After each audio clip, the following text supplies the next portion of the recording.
The Galactic Council had ruled the known universe for over 12 millennia. Their wars fought with the dignity of ancient traditions.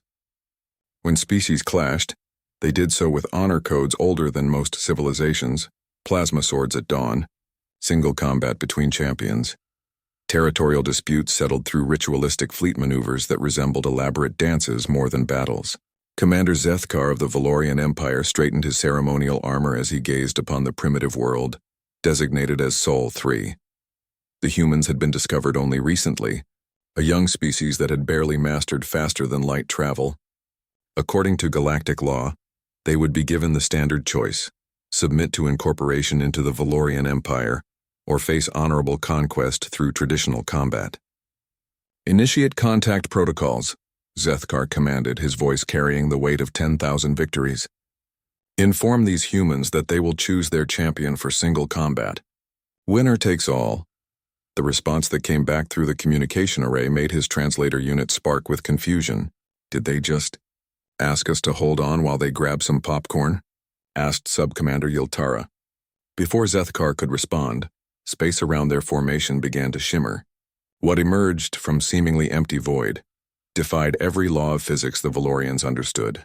Ships that shouldn't exist materialized from folded space-time, their hulls seeming to phase in and out of reality. The human fleet wasn't approaching. It was already there, had always been there, would always be there. "This is Admiral Chen of the Terran Defense Corps," came the transmission. "We appreciate the formal invitation to dance, but humans don't really do the whole honorable single combat thing. We prefer collaborative problem-solving." Zethkar's mandibles clicked in confusion. "Explain your meaning, human." "Well, see, while you guys were perfecting your dueling techniques over the millennia, we were asking some really uncomfortable questions about reality itself. Questions like, what if time isn't linear? What if consciousness can affect quantum states? What if Murphy's Law is actually a fundamental force of the universe?" The Valorian sensors began screaming warnings that made no sense. Energy readings that violated conservation laws, mass signatures that existed in negative space, gravitational anomalies that seemed to be laughing.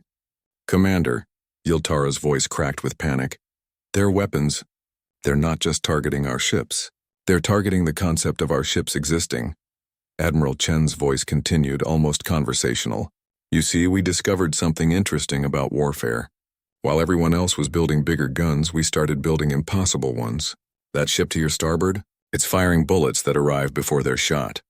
The vessel on your port side is equipped with weaponized déjà vu. You'll find you've already been defeated. You just haven't realized it yet." Zethkar watched in horror as one of his dreadnoughts simply wasn't. Not destroyed, not damaged. It had never existed in the first place. His crew's memories of it were already fading. "Impossible," he whispered. "That's exactly what we thought when we first started experimenting with probability manipulation," Chen replied cheerfully. "But then we figured out that impossible was just another rule to break. Lieutenant Zhang, show them the Schrödinger cannons." The space around the Valorian fleet suddenly existed in a state of quantum superposition. They were simultaneously victorious and defeated, alive and dead, here and not here, until observation collapsed the wave function, always in humanity's favor. "Your species has mastered honor," Admiral Chen said, and now there was steel beneath the casual tone. "Impressive, noble, admirable even. But humans mastered spite. We looked at the universe's rulebook and decided it needed some creative editing. A new ship appeared, or perhaps it had always been there, would always be there, or existed only when no one was looking at it. From its hull emerged what appeared to be a man in an impossible spacesuit, walking across the void as if it were solid ground. "That's Dr. Sarah Martinez," Chen announced. "She has a PhD in theoretical physics and a minor in cosmic irritation. She's about to demonstrate our latest development, the weaponized bootstrap paradox." Dr. Martinez reached into her pocket and pulled out what looked like a simple rock. She tossed it gently toward the Valorian flagship. The rock began to glow. "That rock," Chen explained, "has been falling toward your ship since before your species evolved. It's also going to cause the Big Bang that created this universe. Time loop technology is tricky, but humans have never been good at accepting no for an answer." Zethkar's reality began to unravel. His ship's chronometer showed that the battle had been over for 3 million years, had never started, and was scheduled for next Tuesday. His crew was experiencing temporal vertigo, existing across multiple timelines simultaneously. "We surrender," he managed to say, though he wasn't sure if he was saying it in the past, present, or future tense. "Oh, you don't need to surrender," Admiral Chen laughed. "According to our calculations, you already did, about 10 minutes ago from your perspective, but also never, and continuously for the past century. We're not conquerors, Commander. We're problem solvers. And your empire? It's not really a problem anymore." The Valorian fleet found itself back where it started, but everything was different. Their weapons had been replaced with farming equipment. Their battle computers now only calculated optimal crop rotations.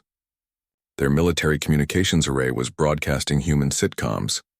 "Welcome to the new galactic order," Chen announced, "where the rules are made up by humans and the physics don't matter.